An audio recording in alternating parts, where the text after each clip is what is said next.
The Port Authority was between a rock and a hard place. The Twin Towers could no longer be maintained without incurring the cost of asbestos removal, yet they could not be demolished because of the large amounts of asbestos they contained. The only remaining option was to dismantle and remove the two poison-filled giants one piece at a time. But the cost of such an operation would have been so astronomical that no one has ever tried to put a number on it. The stalemate was broken when a real estate tycoon named Larry Silverstein, who already owned Building 7, offered to purchase a 99-year lease for the Twin Towers. 76 years old, and look at him go. He walks fast, talks fast, and is always selling. Silverstein seemed in a big hurry to close the deal. Even though he had been hospitalized for a car accident during the bidding operations, he asked his doctors to take him off the morphine so the deal could be finalized. So I told the doctor, I said, kill the morphine, and I got to get my people in here, because you can't think with morphine. So they let the morphine run down. The pain was terrible, but I brought everybody together, and that's when we framed our best and final bid. On July 24, 2001, Larry Silverstein celebrated the acquisition of the Twin Towers with a public ceremony. Silverstein signed the lease on the World Trade Center just 6 weeks before 9/11. He then took out an insurance policy covering the Twin Towers for $3.2 billion in case of total destruction.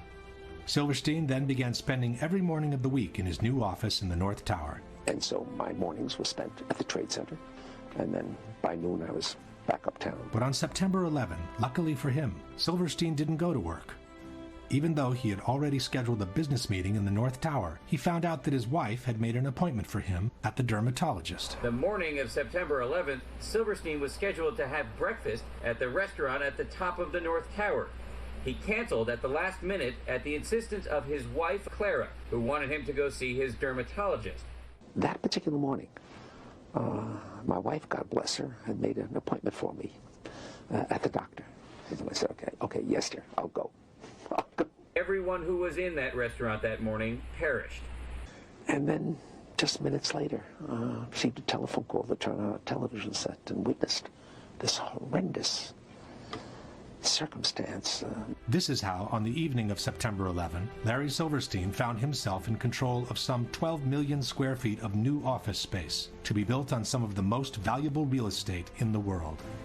And since the terrorist attacks had been two separate events, contended Silverstein, the insurance companies would have to pay him $7 billion to rebuild what he has always been calling My Three Towers. I will spend $7 billion on My Three Towers. Eventually, a settlement was reached for $4.5 billion, which was still one-third more than the amount initially insured by Silverstein. And since on September 11, due to the terrorist attacks, Building 7 had also been destroyed, Silverstein received another $800 million to rebuild a skyscraper that had originally cost $400 million. Well, it's been a point of controversy now for more than a decade. A researcher now from the University of Alaska Fairbanks is weighing in. World Trade Center Building 7 was not struck by a plane, but did collapse hours after the Twin Towers. Well, now Dr. Leroy Hulsey, a civil engineering professor at UAF, he led a 4-year study which reevaluates whether Building 7's collapse could have been caused by fire, as was determined by the National Institute for Standards and Technology in 2008. Hulsey says his findings were a resounding no, and his simulations paint a different picture than the federal agencies. Where were you on September 11th? I was home. And the only reason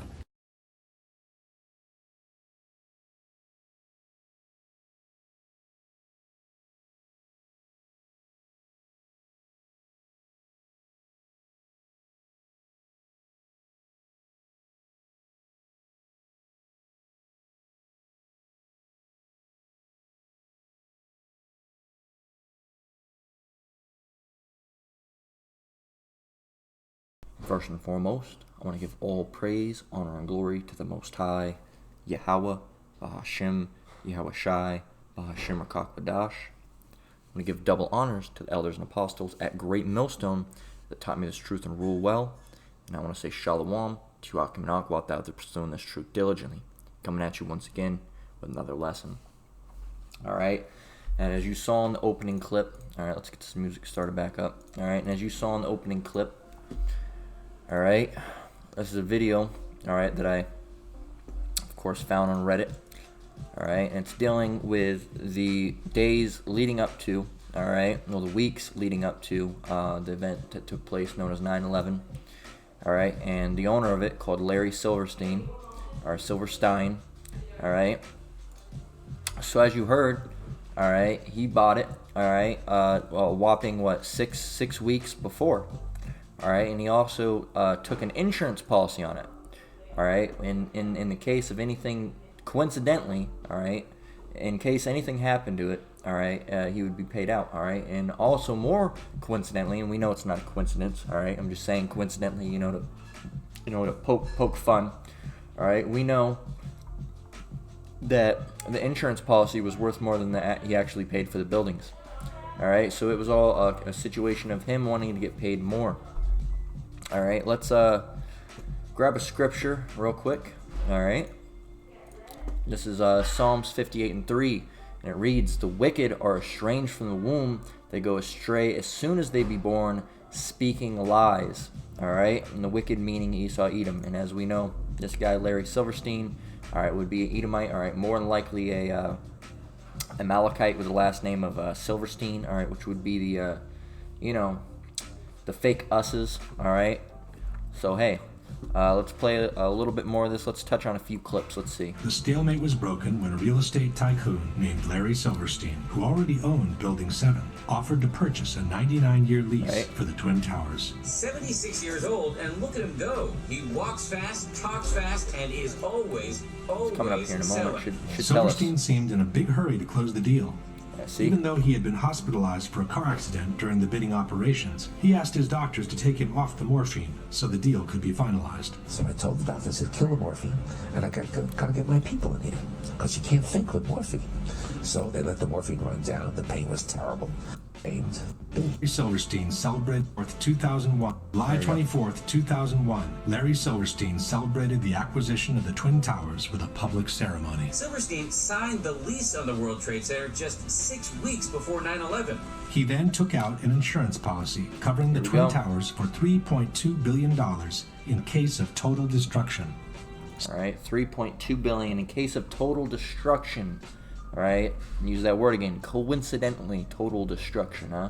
Silverstein then began spending every morning of the week in his new office in the North Tower. And so my mornings were spent at the Trade Center, and then by noon I was back uptown. But on September 11, luckily for him, Silverstein didn't go to work, even though he had already scheduled a business meeting in the North Tower. So here's where the lies and the murder comes into play. He found out that his wife had made an appointment for him at the dermatologist. All right, so he said that he found out that his wife had made an appointment for him at a dermatologist, all right? And we know towards the end it comes out that that's bullshit. And you got to realize a lot of Americans are still believing in this whole Twin Towers thing, all right? And think that it was actually a plane that did it. It's not the case. The morning of September 11th, Silverstein was scheduled to have breakfast at the restaurant at the top of the North Tower. He canceled at the last minute at the insistence of his wife, Clara, who wanted him to go see his dermatologist. That particular morning, here we go. Listen to what he said. My wife, God bless her, had made an appointment for me at the doctor. I said, okay, yes, dear, I'll go. Everyone who was in that restaurant that morning perished. And then, just minutes later, received a telephone call to our television set and witnessed this horrendous circumstance. All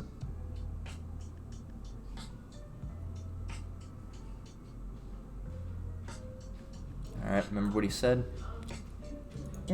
Where were you on September 11th? I was home. And the only reason. Lies, a bunch of bullshit, Now let's get to, there we go, let's get to here. Well, it's been a point of controversy now for more than a decade. A researcher now from the University of Alaska Fairbanks is weighing in. World Trade Center Building 7 was not struck by a plane, but did collapse hours after the Twin Towers. Well, now Dr. Leroy Halsey, a civil engineering professor at UAF, he led a 4-year study which reevaluates whether Building 7's collapse could have been caused by fire, as was determined by the National Institute. When buildings collapse like that, there's videos out there. That's inside detonation. All right. Every time a building detonates like that or falls down like that. Let's see if we can get it again. Every time something happens like that, that's because there was dynamite charges rigged inside this. It's whether Building 7's collapse could have been caused by fire. If you look at videos of detonations, of demolitions, all right, of buildings and stuff, or like casinos and stuff, like here in Vegas, you'll see it goes down just like that. Fire, as was determined by the National Institute for Standards and Technology in 2008.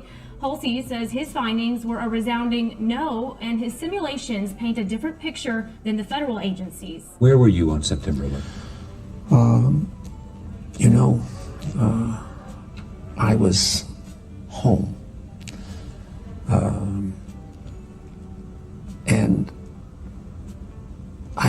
the only reason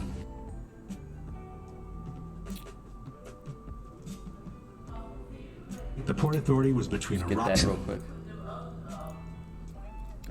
In my opinion, it is very likely that the building World Trade Center 7 was blown up professionally, says Hugo Bachman. Alright? So hey, it says,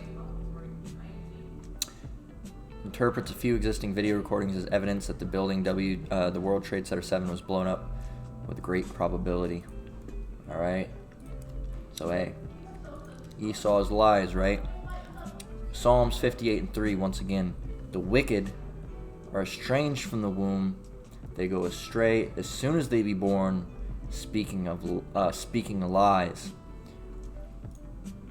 Their poison is like the poison of a serpent, they are like the deaf adder that stoppeth her ear. Alright? This is this people, alright? And you got people that are still believing in this, that think that it wasn't an inside job, it wasn't a detonation. All right, you still have people that are believing this. Why? Because hey, people believe everything that Esau puts out. All right, and when you watch this video, all right, I got that video off of Reddit, and there were people in the comments. Now a lot of them were saying, hey, and people, talking about how can you believe this? But a lot of the people there, we're saying, we're under the guise that still it's a terrible thing to put up and call it a hoax. It's plain information, man. It's plain information. If you watch that video and the thing that you receive from it is that it wasn't planned, all right, everything coincidentally just happened that way. He coincidentally took out a loan or insurance policy on it. He coincidentally bought it 6 weeks before. He coincidentally wasn't in the building even though he'd been in there every single morning. He coincidentally was at a dermatologist appointment, and then coincidentally when he was asked about it again, he was at home that day. Coincidentally, all those things, you're gonna buy that, you're gonna believe that. This shows you how fucking dumb people are. All right, and not just other Edomites, but these other nations as well as our people as well, man. You people out there are gullible as shit. All right, this is Job 13:4.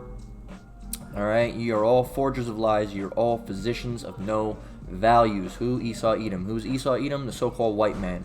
All right, and we know that they go by white or Caucasian.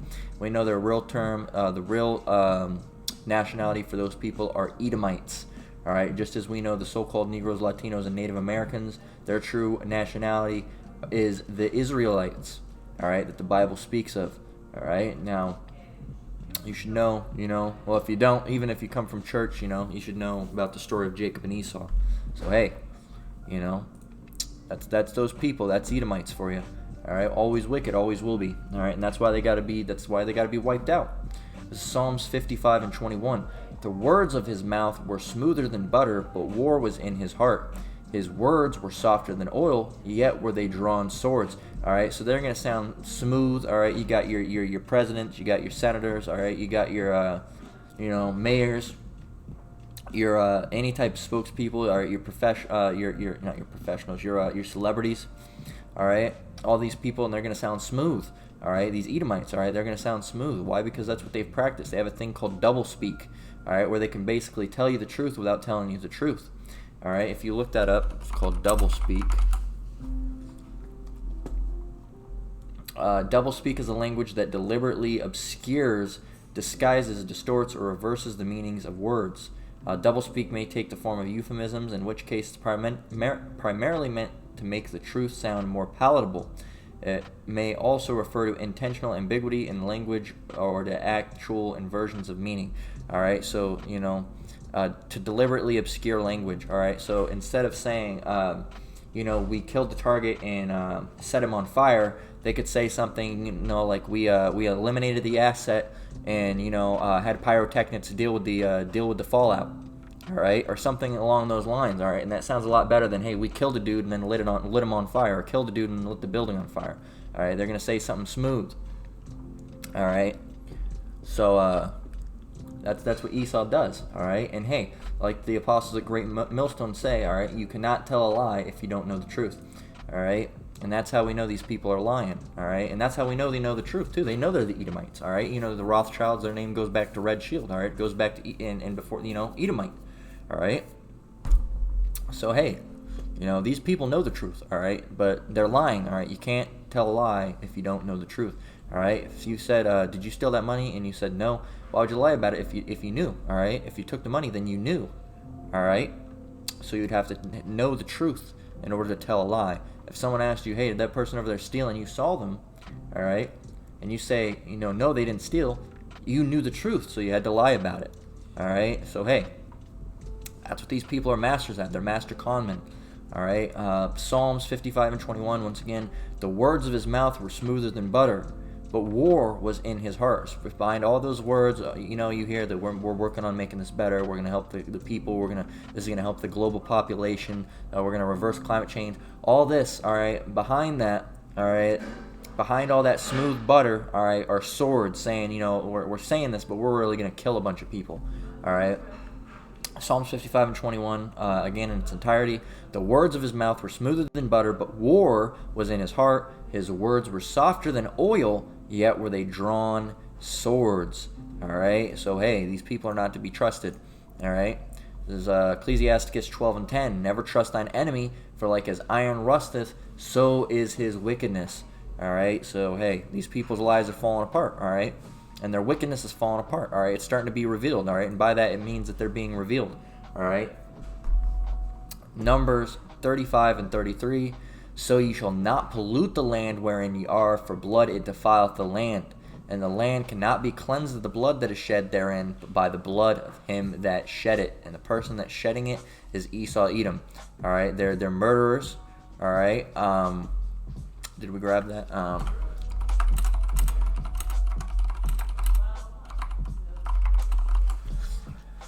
This is John 8 and 44. Ye are of your father the devil, and the lusts of your father ye will do. All right. And we know that they're just like their fathers and their grandparents. And why is that? Is because, hey, that's reincarnation. You come back every third, fourth generation. All right. So these people are, oh, I never had anything to do with slavery. You were a slave owner. All right. In your past life. All right. So cut the BS. Ye are of your father the devil, and the lust of your father ye will do. Why is that? Because you are that same spirit reincarnated, not your actual father, but your, you know, they say forefathers. All right. But you're going to be like your father as well. So if your father was a slave master, you're going to be a slave master. Your father's a murderer, all right, and you're raised up around a murderer, you're probably going to be a murderer, all right? Because why? Because you've been indoctrinated in that. He was a murderer from the beginning and abode not in the truth, because there is no truth in him. When he speaketh a lie, there's talking about lying again, he speaketh of his own, for he is a liar and the father of it, all right? So you Edomites, man, hey, it's a wrap. It's a wrap, all right? So that's the first one.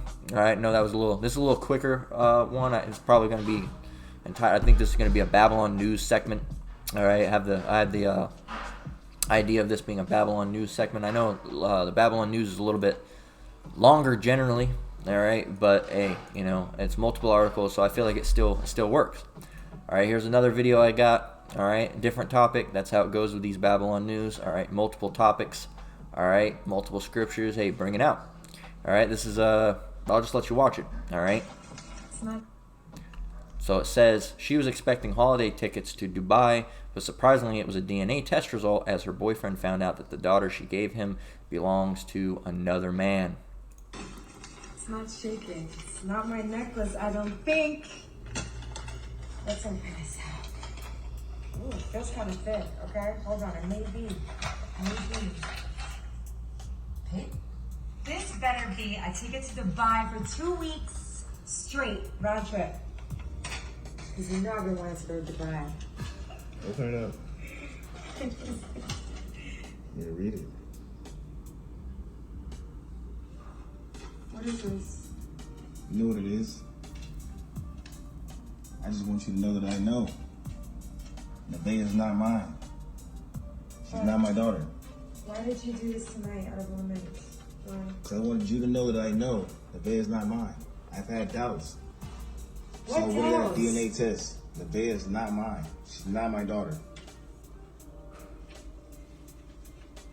Why did you do this? See, and then she flips it on him. Why would you do this? All right, because she's been found out. All right.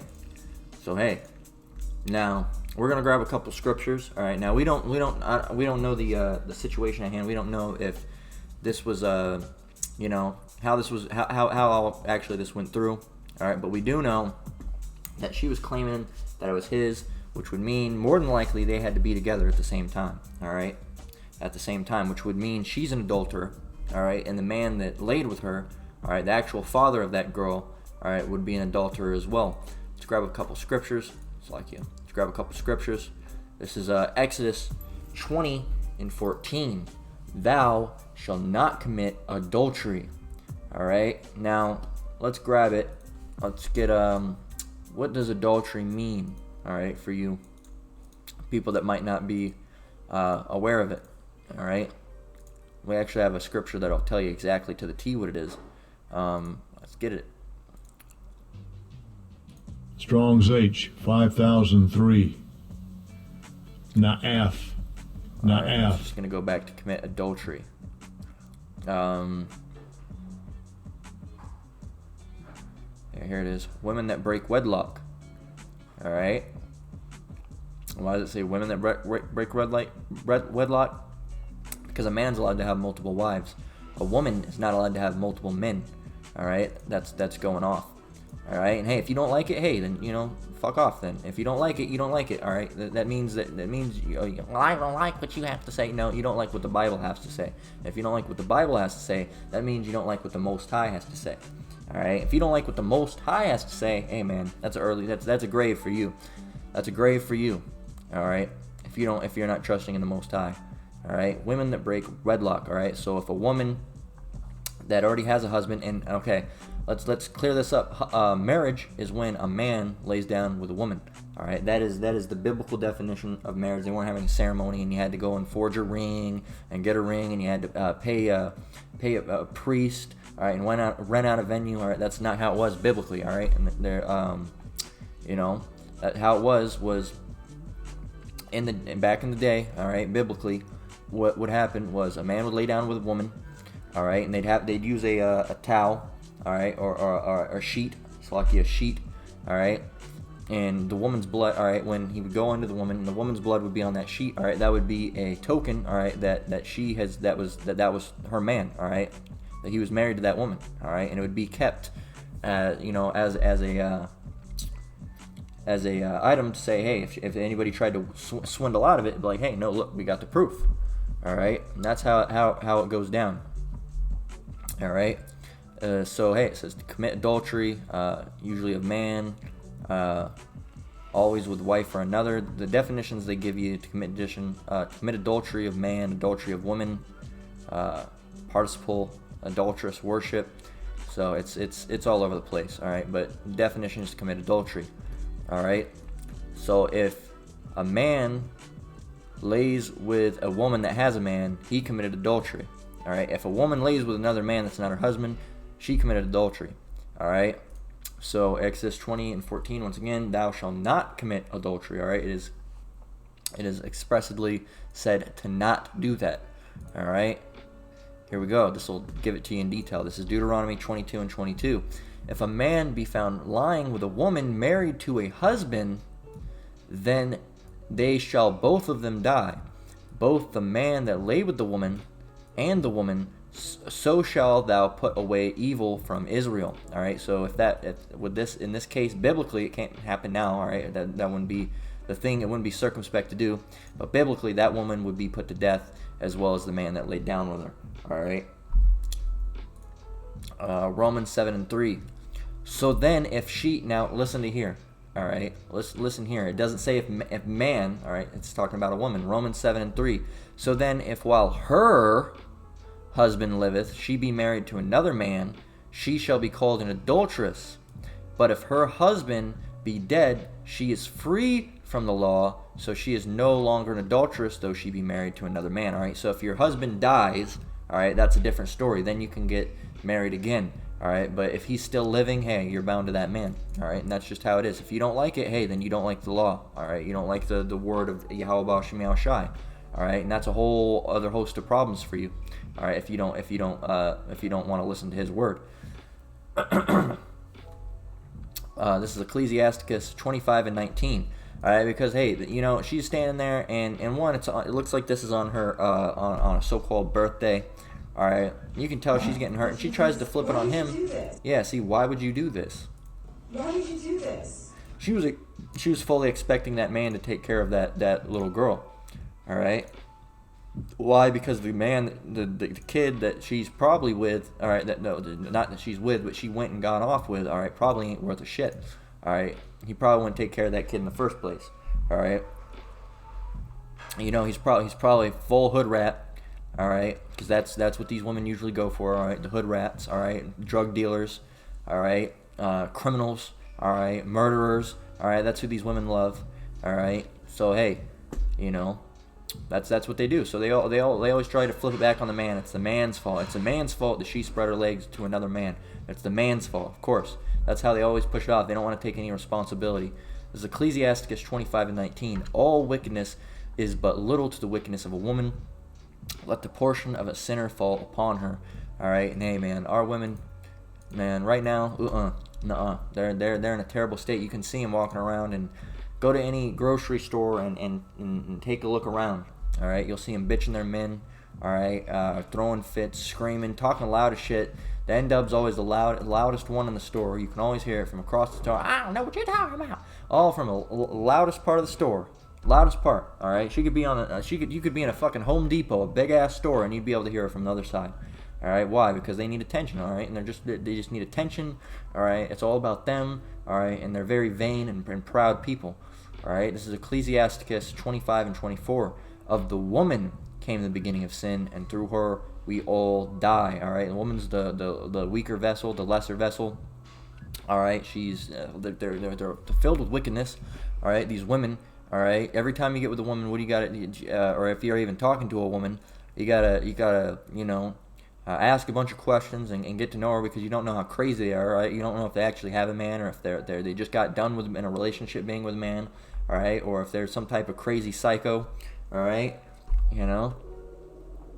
So hey, it's and then you gotta wonder, when you get with if you're talking to a woman. All right, if she's going to be crazy, or if she's going to start problems. If problems are going to rise, you'd be anxious as shit, man. Problems are going to start. She's going to start problems with me. All right, and whether she's going to, go get with another man, it's a whole heap of issues. All right, every man has to deal with it. All right, unless you're in a relationship, such as myself, I haven't had to deal with that for a long time. Lord willing, I don't have to, man, because I don't envy these brothers in the dating game right now. All right, it's rough out there. It's Ecclesiastes 25 and 16. It reads, I had rather dwell with a lion and a dragon than to keep house with a wicked woman.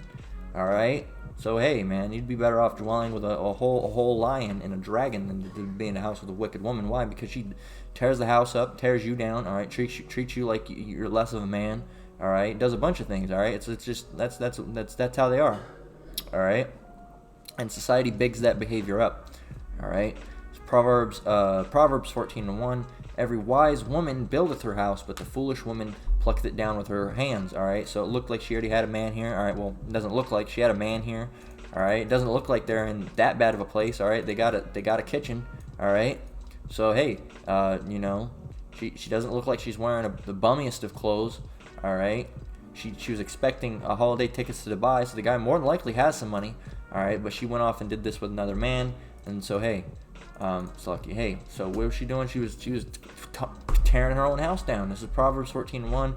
Every wise woman buildeth her house, but the foolish plucketh it down with her hands. All right, and this is, and you know, she probably heard any number of these rappers, because these rappers teach you to go about in that mindset too. All right, to go and get with the many men, don't be locked down. All right, get that money. All right, be an independent woman. They teach you all that, and guess what? Now you're, you know, 60, 70, 80, 90, you know, or hell, even younger than that, 30, you know, even 30 years old, you know, and nobody wants to deal with you. Why? Because you're unruly, all right, and you don't have any control, all right. This is Ecclesiasticus 7:26, and I find more bitter than death the woman whose heart is snares and nets, and her hands as bands. Whoso pleaseth the Most High shall escape from her, but the sinner shall be taken by her. Let me read that again. This is Ecclesiastes, Slovakia 7:26. Ecclesiastes 7:26. And I find more bitter than death the woman whose heart is snares and nets, and her hands as bands. Whoso pleaseth the Most High shall escape from her, but the sinner shall be taken by her. It also brings to mind a wicked woman is given in portion to a wicked man. All right, so hey, man, you Jake out there that are being wicked too, and you ain't getting no decent women. Hey, look at you, man. You're not gonna get a decent woman when you're a drug dealer. All right, you're gonna get people that cheating on their man. That's what you're gonna get. And if she did it once, she'll do it again. All right. So hey, you know, with that, we're gonna close out. You know, it was a shorter little lesson today. I believe, I don't know how long it necessarily went on for. All right, 30 minutes. All right, but hey, you know, Lord willing, there was some edification. All right, that was brought out during this lesson. All right. So with that, I'm going to close out. Once again, I want to give all praise, honor, and glory to the Most High, Yahweh, Bahashim, Yahweh Shai, Bahashim Rakakwadash. I want to give double honors to elders and apostles at Great Millstone, who taught me this truth and rule well. Shalom to you brothers and sisters out there. Keep enduring, keep the faith. We're almost out of here. Until the next one, Lord willing, Shalom.